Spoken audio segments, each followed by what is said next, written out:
కాంగ్రెస్ వచ్చి ఏడాది అర్థమా మరి ఏం మాయరోగం వచ్చే ఏం బీమార్ వచ్చే ఏమేమి చెప్పిరి ఎన్నెన్ని చెప్పిరి మీకు కావాల్సింది ఇదే కదా చెప్తా ఇక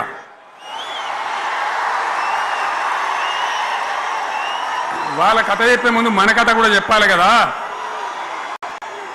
ఏమేం మాటలు మాట్లాడినరు అరే మళ్ళీ సీఎం పెట్టిరా భయ్ ఏడకెళ్ళి మోపోయినరా మీరు బుద్ధి లేదా ఆగు ఏమైనా లుబాబు ఆగు వద్దంటే మళ్ళీ ఏందండి ఇవాళ రాజశేఖర వాళ్ళు అది మనోడేనా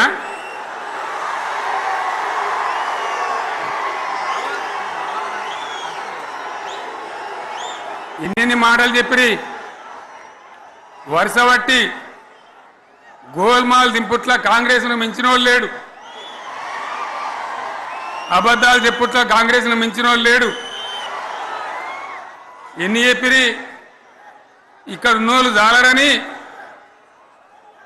ఉన్న గాంధీలు లేని గాంధీలు డూప్లికేట్ గాంధీలు అంతా ఢిల్లీకి కూడా దిగిరి చప్పట్లు కొట్టి డాన్సులు చేసిన స్టేజీల మీద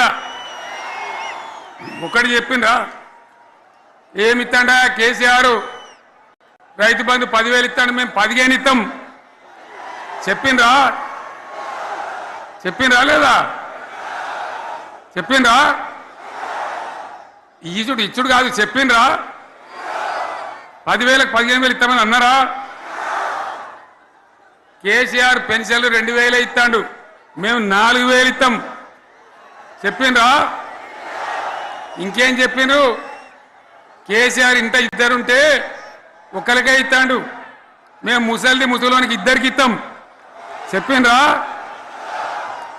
లేదా అన్న మీరు మధ్యన్న వాళ్ళు చెప్తలేరు చెప్పిండ్రా ఇవన్నీ కాంగ్రెస్ వాళ్ళు చెప్పిండ్రా చెప్పిన వాళ్ళు ఒకసారి చేయలేవట్టారు దయచేసి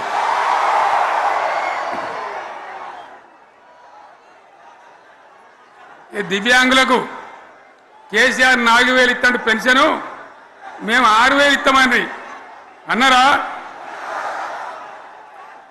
ఇక చదువుకునే ఆడిపోరగాళ్ళకు స్కూటీలు కొనిస్తామండ్రి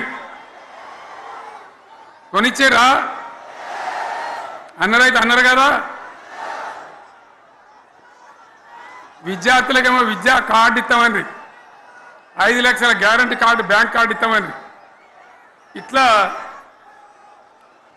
ఎన్ని మాటలు చెప్పారు ఇక ఉరుకురి ఒకరినికోడు ఉరుకురి 2 లక్షల లోన్ తెచ్చుకొని డిసెంబర్ 9 నాడే కథం ఒక కలంపోడుతోనే కథం అన్నరా మరి చేసిండ్రా చెయ్యలే ఇక వడ్లు కొంటే ఒక వడ్లు కాదు ఆనాడు మనమే కొనుగోలు కేంద్రాలు పెట్టి కనీసం మద్దతు ధర వచ్చేటట్టుగా మొలకొచ్చినా తడిసిపోయినా రంగు మారినా రైతులు కాబట్టి మన బిడ్డలు కాబట్టి గవర్నమెంట్కు 500 కోట్లు నష్టం వచ్చినా సరే మొత్తం కొనురు రాని నేను చెప్పినా కొనిపించిన బాధ కాలే వాళ్ళు ఏం చెప్పినారు పబ్లిక్ను బోల్తా కొట్టేయడానికి మేము క్వింటాల్కి 500 బోనస్ ఇస్తాం మక్కలకి ఇస్తాం వడ్లకి ఇస్తాం ప్రతి పంటకి ఇస్తాం చెప్పిండ్రా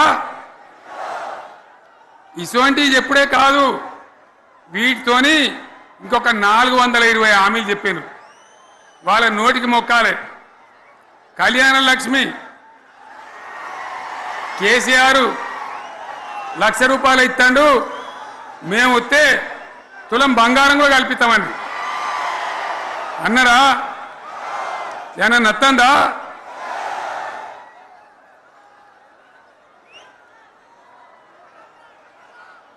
ఇక హామీలు ఇచ్చుడు కాదు పెద్ద పెద్ద బుక్కులు వంచి ఊరూరికి వంచారు ఇక సిగ్గులేక ఊళ్ళ పంట తిరిగి బాండ్ పేపర్లు రాసిచ్చారు బాండ్ పేపర్లు ఇంటికి తిరిగిండ్రు చెప్పిండ్రా చాలా మంది అడిగిండ్రు మరి మీరు అడ్డగోలు చెప్తున్నారు అడ్డం పొడుగు చెప్తున్నారు ఎటుపడితే అంటే చెప్తున్నారు యాడికెళ్ళి ఇస్తారా భయ అని అడిగిండ్రు పేపర్ వాళ్ళు అడిగిండ్రు ఇప్పుడు ఆర్థిక మంత్రి ఉన్నాయన టీవీలలో చెప్పిండు ఆయన ఇస్తాం, చేసి చూపిస్తాం. మాది పేద పార్టీ, 120 ఏళ్ళ అనుభవం ఉన్న పార్టీ, మమ్మల్ని మించిన సిపాయిలు లేరు అని ఒకటి జబ్బలు తరిచే, ఒకటి మెడలు తరిచే డైలాగులు కొట్టి మేము ఇచ్చేస్తామన్నారు. ఇచ్చిండ్రా? ఇయ్యలే. రుణమాఫీ చేయలే. మధ్యలో పార్లమెంట్ ఎలక్షన్లు వచ్చినాయి. అప్పుడు నాకు కాలు ఇరిగింది. మెంటుకుంటున్నాం, మళ్ళీ నేను బయలుదేరిన. ఆ దెబ్బకి ఏం చేసిండ్రు? తెలంగాణలో ఎన్ని దేవుళ్ళు ఉన్నాయో అన్ని దేవుళ్ళ మీద ఒట్లు పెట్టుకున్నారు. పెట్టిండ్రా? బహిరంగ సభలలో ఆడిడ కూడా కాదు. ఇన్ని మాటలు చెప్పి ప్రజల్ని ఏమార్చింది. ఒక ఉచిత బస్ అని పెడితే అది జుట్లు పట్టుకొని కొట్టుకుంటానికి మనకత్తాను తప్ప ఏమనికి ఉపయోగపడ్డది లేదు. ఆ మహిళలే అంటారు మాకు ఎందుక ఉచిత బస్, దరిద్రం, మాకు అవసరమే లేదు అంటాను. అటువంటి ఒక్క పథకం పెట్టి ఇక ఇప్పుడు మళ్ళీ పెద్ద నోరు పెట్టుకొని వాళ్ళే మాట్లాడతారు. అంటే అంటే మాట్లాడతారు, అబద్ధాలు చెప్తారు. మాట్లాడితే బీఆర్ఎస్ వాళ్ళ మీద నింద, మాట్లాడితే కేసీఆర్ మీద నింద.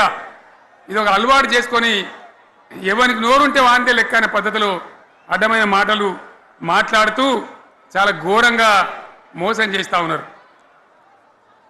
ఎట్లున్నదంటే కాంగ్రెస్ వాళ్ళు చెప్పింది చాలా సిపాయిలం, మా అంత సిపాయి లేడంటే జనం నమ్మితిమి, ఆశపడ్డాం కదా, నమ్మి బోల్తా పడ్డాం కదా, గల్లంత అయినాం కదా.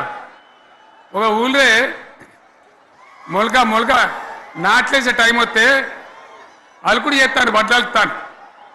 మొలకకు అలుకుడు చేస్తాం కదా, తుకాలు పోయేమా. పెద్ద మొగోడని కొన్ని పిలిచిరట.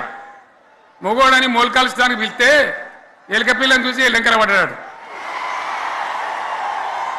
ఇక మా అంత సిపాయిలు లేరు, మేము తెచ్చే ఇస్తాం, 6 సందమామలు పెడతాం, 7 సూర్యులు పెడతాం అని నమ్మబలికి ప్రజలను దగా చేసి మంచిగున్న తెలంగాణ నాగం పట్టించి ఓట్లు వేయించుకొని ప్రజలను మోసం చేసిండ్రు, దగా చేసిండ్రు.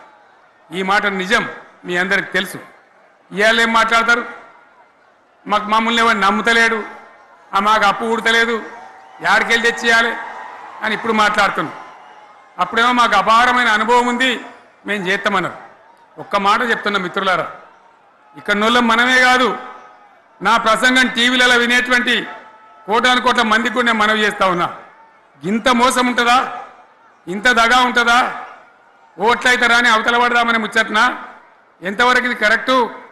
తెలంగాణ ఎంత మంచిగా పోయేది, ఇప్పుడు బొందలు పడగొట్టినరా? ఎంత ఘోరమైనటువంటి ఫలితం మనం చూస్తున్నాం. ఇవాళ ఏం జరుగుతూ ఉంది? మళ్ళీ అన్ని మోపైనాయి. ఇక దుకాణం పెడతామన్నారు, లొల్లు పెట్టిండ్రు, బొబ్బ పెట్టిండ్రు. ఇక ఓట్లయినాక ఎత్తడు, తవ్వడు, మోయాడు. బాయి పడతాం జోరుగా చెప్తే 6 నెలల ఏమయ్యారంటే ఇక ఆయనతో రేపు అవుతుంది, ఎల్లుండి అవుతుంది, సంక్రాంతికి అవుతుంది, దీపావళికి అవుతుంది, మార్చి 31కి అవుతుంది. మార్చి 31 లేదు, మన్ను లేదు, ఏది కూడా చేసింది లేదు. మొత్తం ఆర్థిక పరిస్థితిని దెబ్బతీసింది. తెలివి తక్కువ పనితోని, అవివేకం వల్ల, అజ్ఞానం వల్ల, పరిపాలన చెయ్యరాక